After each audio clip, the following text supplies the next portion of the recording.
And you know, we use kind of mental shortcuts all the time. You know, they say that the brain is kind of got two different modes of thinking. One is heuristic thinking, where it's shortcuts. Everything is shortcuts. You have to make up your mind immediately, and kind of you get a sense of gut feel kind of stuff.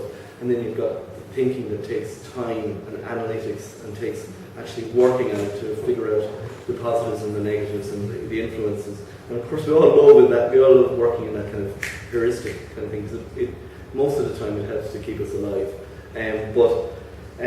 You know, it's just we'll reject kind of things that we don't like in our hand. You know, so if there's something we don't like, it's going to be rejected. And we're very biased by our background, by our cultural outlook. I always think about the pareidolia things, you know, the faces of Jesus on the toast, and the faces of Jesus in, you know what I mean, on a stain on the wall, it's the Virgin Mary, it's all the rest of it. Why do they not see that in Yemen, or in Libya, or in Egypt? No, they're actually seeing writing. They're actually seeing sometimes writing that looks a little bit like Arabic script.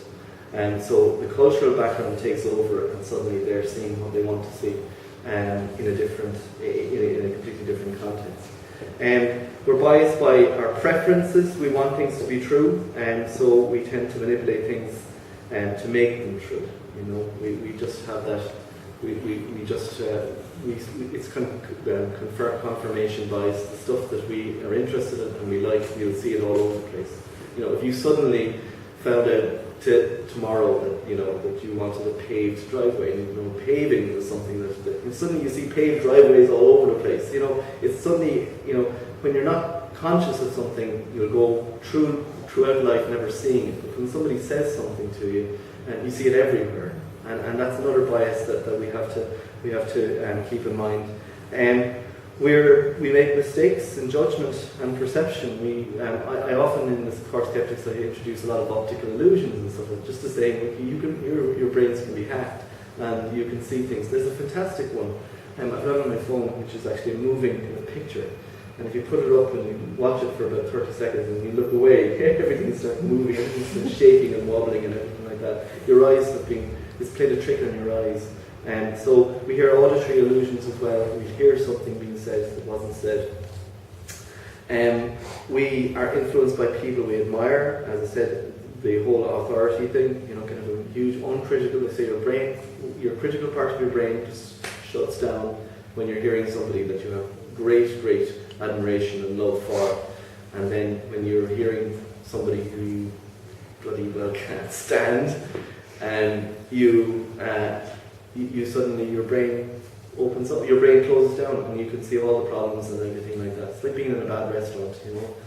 If you're in a bad restaurant, and I don't know if you've ever noticed this, our restaurant, if something goes wrong early in the meal, then everything goes wrong. Everything. Like, you come out of the place saying it's the worst restaurant ever.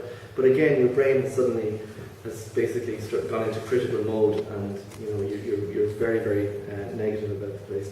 And we are terrible at statistics. We've had a number of talks about statistics. Statistics is something we're not good at all. It's something that the normal things we tend to have a completely skewed kind of view of what will actually kill us. You know, what actually is dangerous for us. Whereas people are, don't like getting into planes, hate flight, a lot of people are very, very scared of flying, whereas the chances are really, really tiny, and they're going, I'd never get into a plane, you know what I mean? They're smoking away a cigarette, which is statistically much, much more dangerous for you, and so it's that kind of stuff that we tend to see things as coincidences, and that's one of the big things, miracles. It's a miracle. I was just thinking of my, long distance brother and everything like that, and suddenly he just walked around the corner, and it's a miracle. And an awful lot of miracles are statistical coincidences that are statistically possible. There might be small possibilities, but if you look at a world that's got 7 billion people on it, you look at a country like America that's got 300 million people on it, it means that there's a 1 in a million chance there's 300 1 in a million chances every day. Something that would be really, really statistically improbable happens 300 times in America every day. It's enough to fill a newspaper and keep newspapers going for a while, or weird internet sites and stuff like that. We don't like being told we're wrong. Surprise, surprise. We hate being told we're wrong. We hate having to admit that we are wrong, and that causes a huge problem for people. To be it takes an awful lot, sometimes a lot of courage to say, I really screwed up there, and it's just, again, it's something that there's a problem. We create false memories in our heads. We create this, we actually invent memories, which again was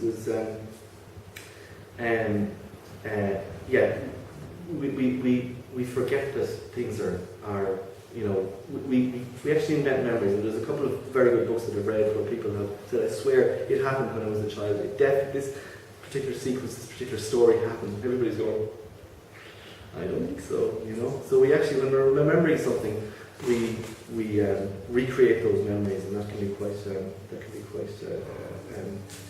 scary. So, sorry, the other thing as well is this overestimation of our abilities. There's a thing called the Dunning-Kruger effect, work we're looking into, where people who overestimate their abilities and they're not aware, they don't have the mental ability to realise that they're wrong. So, when you ask somebody, are you average or are you above average in this particular thing, something like 80% or 70% will often say they're above average. Really only a proper objective process that guards against all of these biases will help us understand something, whether something is worthwhile or not. And the process that is best at doing that is science. That's the bottom line. It's the good science will try and guard against all of those various different biases. So I suppose one thing about skepticism, why is it useful and important, and what's its use? Well, it's really there to kind of guard against false and very often dangerous claims, right? So the MMR story has to be one of the great public health scandals and public health stories of our times. And it was all kicked off by a doctor, Andrew Wakefield, in the 1990s or early 2000s, who basically claimed, or made the claim, that the 3-in-1 MMR injection could be causing, the implication was there, it could be causing autism, and that his idea was that you should use just one injection at a time. It kind of reinvigorated an anti-vaccine movement which has been there ever since vaccines have come into existence. And it was a bullshit study. I'm sorry to use the word, but it was a terrible study. It was used in a birthday party with a very, very small number of children who didn't really know what they were signing in for. The parents didn't know what they were getting into as well. Very, very small number. It was extremely unethical, and the results were skewed to the results had very little to do with the methodology or with any kind of outcomes of the whole thing. But it was in the Lancet. It was published. The worst decision ever made. It was published in the Lancet, which is one of the top journals in medicine in the world. And it became, this is exactly what we said, and it kind of caused this huge roller coaster to happen, whereby huge numbers of people, lots of celebrities got on the bandwagon. Jim Carrey and Rod Schneider, the Jaws guy, and Jenny McCarthy, and all of these kind of famous people, they all got on the bandwagon, and they created this huge movement that basically said vaccines, the MMR vaccines are dangerous, and in fact all vaccines are dangerous. And we've now had a situation where vaccine rates have dropped off. There was something in the newspaper recently, is that 28% of children in North Cork were vaccinated, the other group weren't.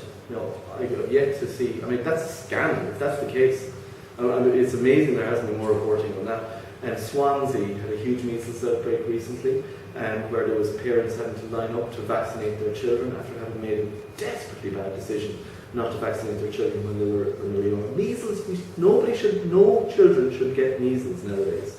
I mean, that's the only time children get measles is when the vaccination rates go down so much that suddenly, it's dangerous for children to get measles. It's a killer disease, it's statistically low. But if you say, 1 in 300 or 1 in 1,000 children will get will die or get a very, very serious, lifelong injury as a result of measles. That doesn't sound much, but in a population of 1 million children, that's a very, very serious health crisis. Pertussis, which is whooping cough, has started to reappear over in the States and in other locations. Those old diseases are coming back. And these diseases that have been kept very, very much under control are suddenly beginning to reappear now because of the MMR story. And Andrew Wakefield is still running around telling reinvigorating the troops and telling them, do not get your children vaccinated. And we've got other people like Jim Carey and Rod Schneider, and there's a ton more of them that are basically saying the same thing.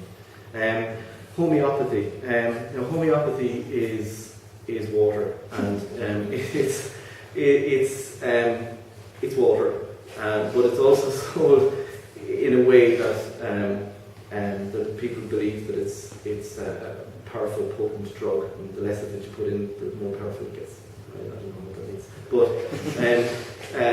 But the thing is that homeopathy is also being used as a way of moving people away from mainstream medicine, and that's the real problem with homeopathy, is that parents are not doing what they need to do for their kids, which is the best that medical science can offer. Medical science is by no means perfect, but it's basically moving them away and putting them on treatments that would be no better than sucking your thumb or drinking water. So homeopathy, dowsing. I also talk about dowsing, and this is a relatively benign thing. If you're dowsing for water, great. There's only so much damage you can do. If you're dowsing for bombs, that's a different story. And there was a story in the newspaper over the last couple of weeks where a guy was selling dowsing rods to armies across the world that were meant to look for bombs, and in Iraq and in other kind of major war-torn areas. And the results were lots and lots of bombs inside the capitals, of course, in some of those city centres, because they weren't using the proper techniques. And this guy made an absolute fortune on it, and it was a big panorama documentary, and he was using some sort of useless golf ball detector. He knew what he was doing, essentially. He knew what he was doing when he put these rods together. And somebody said to him, it's alleged to have said to him, these things don't work, you know what I mean? And he said, of course they work, they're making me a lot of money. So, millions. He had a huge mansion as a result of those, and he's now in jail, I think.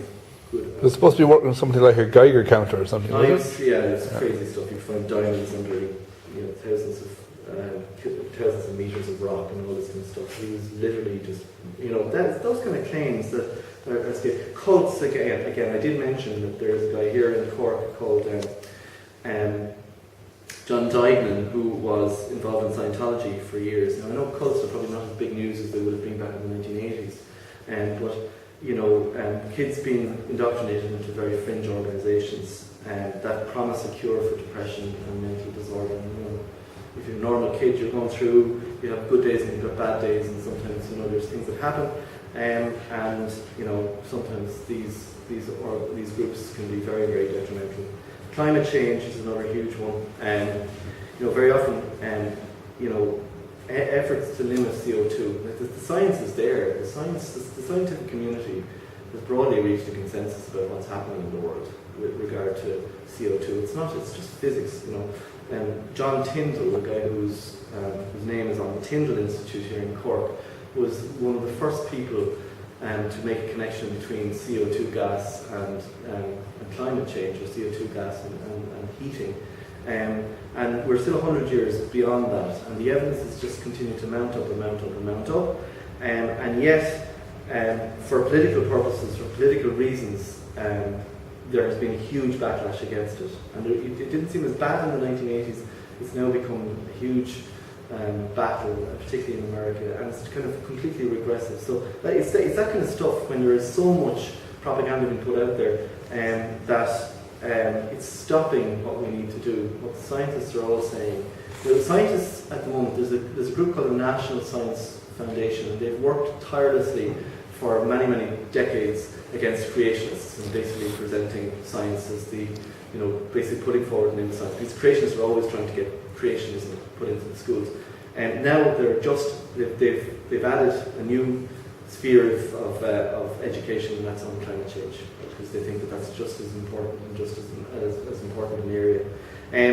Nuclear power, GM foods, very often the scientific studies are not as clearly elaborated as what the activist groups would say. Psychics and assorted quacks, sending somebody to a psychic, to help over grieving. I just have huge misgivings over that, because the grieving process is hard enough without somebody telling you that your loved one is still looking at you and basically commenting on everything that you do, and it can extend the grieving period. The last resort cancer cures, I don't think I could talk about that for ages. Cancer cures, medicines and orange juice and vitamin C and everything that they use, and there's kids going through unnecessary suffering because of purported last chance cures. There's a guy making a fortune in the States. Families in Ireland and the UK and everywhere are going over in large groups, spending huge amounts of money and raising tons of money from very, very well-meaning people to fund these things. And there's absolutely not a jot of scientific evidence for what he's doing. And yet there are quite a few of these people. Cancer quacks are pretty reprehensible people, to be quite honest. It's one of those things that we all get touched by, and we would hope that the best science is going into the cures that are there. Chemotherapy, radiotherapy, horrible things to have to go through, but it's the best. They do work, unfortunately, in certain cases, and they have been certainly more effective than orange juice and vitamin C. Endangered species, rhinos are dying at an enormous rate in the world because certain people believe that rhino horn has magical powers. And witchcraft, which is another thing that is still in our world in a huge way, not so much in the Western world, but in Africa and some parts of Asia, children are still being persecuted, sometimes killed, because there is a belief that they are witches. Albino children, old people, there's plenty of cases there. So that's really what Scepticism is all about. As I said, elephant in the room. I just want to talk a little bit, very, very quickly about religion. We didn't necessarily set up the club as being a kind of one to poke holes in religion. I think that's kind of deliberate. Maybe that's where I come from. As I said, I was quite religious when I got into Scepticism. I prefer people just to develop their own sceptical abilities and just to kind of, get more interested in that. And I think there's other groups doing a tremendous job in the kind of the religious area. And I think if people get interested in it, then they can pursue it there. It's not that we wouldn't do it. As I said, we've had people from, we have the Scientologists in there, and we can also, we've people talking about moving statues and stuff like that. So we're certainly open to that. But it wouldn't necessarily be an explicit view of the club. Just very quickly, Cork Sceptics, we've had a number of things. We've had nuclear, I was just talking about some of the subjects we talked about. Nuclear power, we had a brilliant, and it's up on our website actually, a very, very good talk by John McInerney, talking about the pros and cons of nuclear power in a more rational kind of way than just, out and out screaming, this is a really, really bad thing.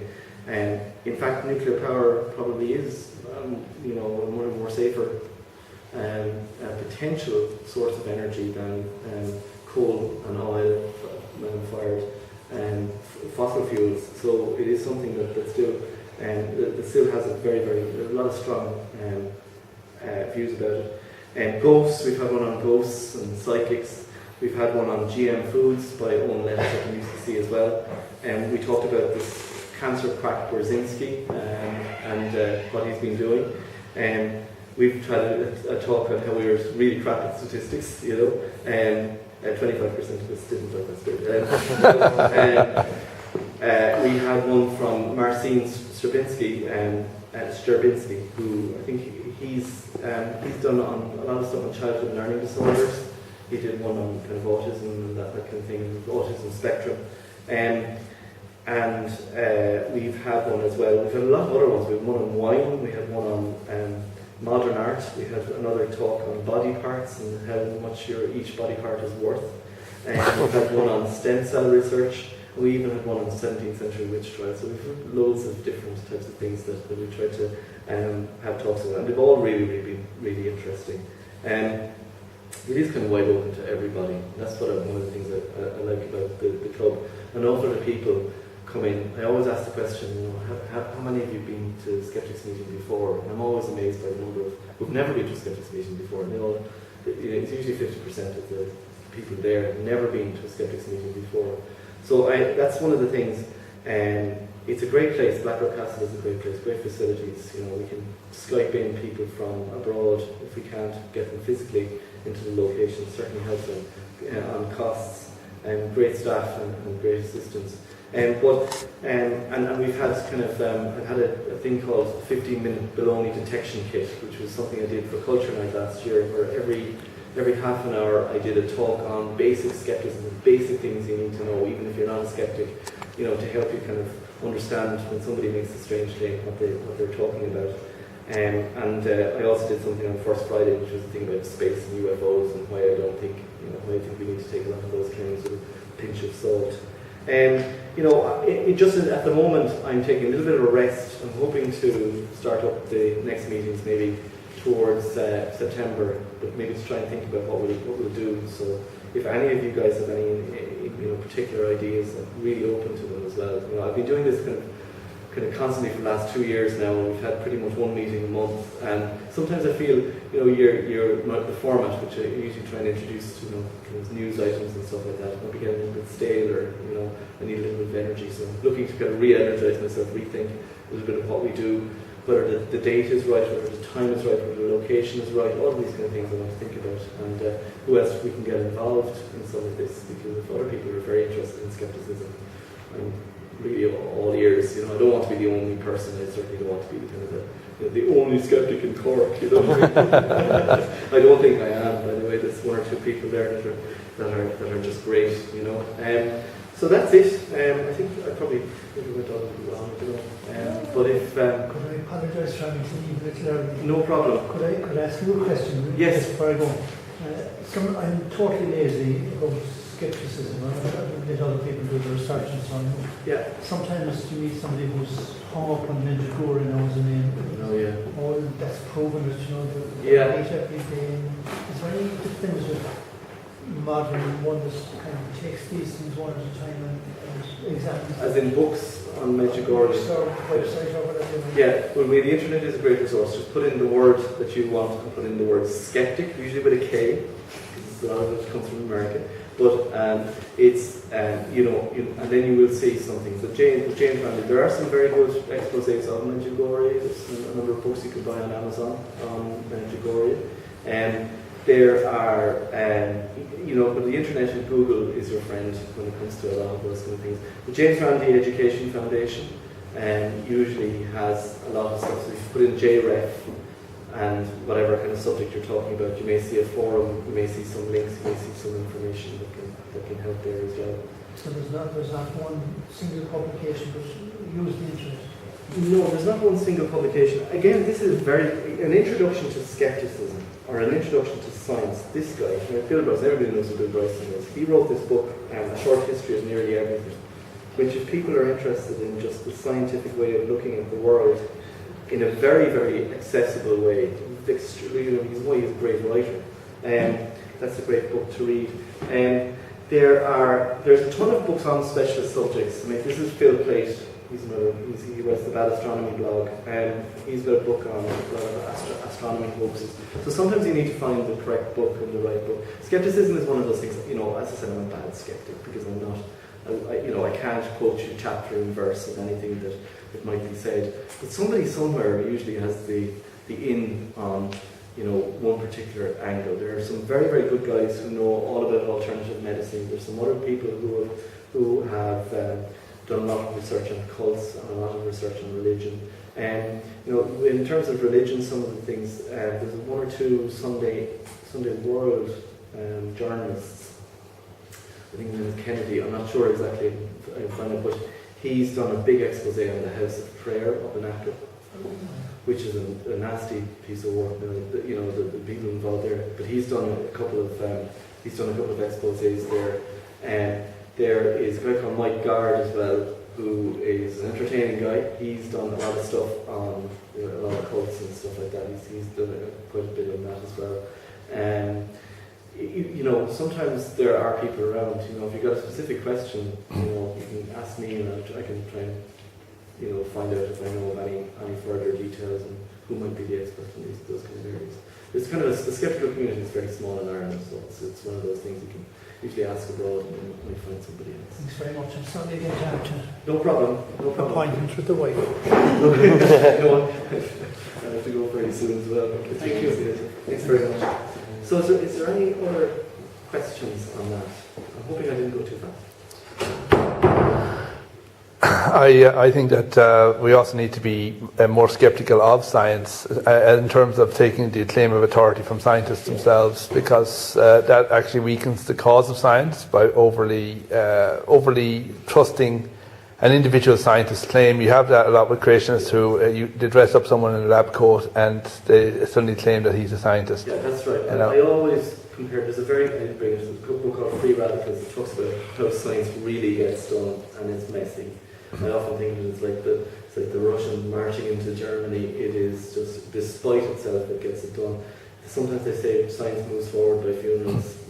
Certain people have a very, very entrenched view, and they are very, very powerful in the scientific community around that particular area, and it's not until they kind of retire that the movement moves forward, that the knowledge moves forward. It's very true, in medicine there's a thing called a Cochrane collaboration as well, which doesn't take one study, it takes multiple studies that have been done and groups them all together in order to come up with a kind of and kind of identifies how good each study was, to come up with an overall consensus as to where the best thinking is on a particular subject. So the Cochrane collaboration is a great example of people, moving the knowledge forward bit by taking everything that's there and assessing whether there's something in a particular therapy or a particular cure.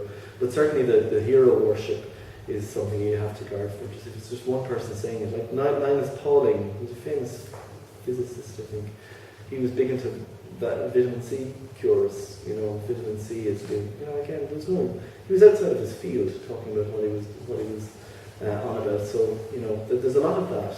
There's an awful example. Lynn Margolis again. She was involved, I think, in identifying it was the HIV cell, and she was involved very, very, really, really highly respected scientist. But no, it wasn't. It was I can't remember exactly what it was. The thing is, it was very, very highly respected. But then she said that the HIV vaccine, or the HIV did not cause AIDS. And again, what she said was really, really bad, because it wasn't. It was out of a kind of out of an entrenched view, as opposed to actually looking at the science, critically. But you're right. It doesn't matter who the person is. Sometimes you have to take a grain of salt if it's just that person saying it. If it has, especially if it's outside of his field or her field, when it comes to yes. They think that they may have, as say, some of them, the Nobel Prize winner or Isaac Newton or whoever, because they believed in something or they thought something was true, and because they were good in another area, or even in a related area, or even in the area that they're talking about, it doesn't necessarily mean that they are right, just on the basis of that. I think it moves. The science very often moves, as I said, it can move quite slowly. But there are some views that are quite well established over the years. Some people, there's often a criticism of science that says, that's what you believe now, but give it another 10, 15 years, you'll believe something completely different. Forget, there's a ton of stuff in the scientific. If you were to read a textbook from 1911, 100 years ago, in many, many areas, it wouldn't differ that much to what we're actually still reading today. There's lots of established stuff. It's very often over at the edges, or stuff that really has, still a lot of controversy in it, that you get major changes in the way we think, the way we believe. But, it's amazing how much stuff back from 100 years ago still would make an awful lot of sense to modernize, because they're no longer controversial.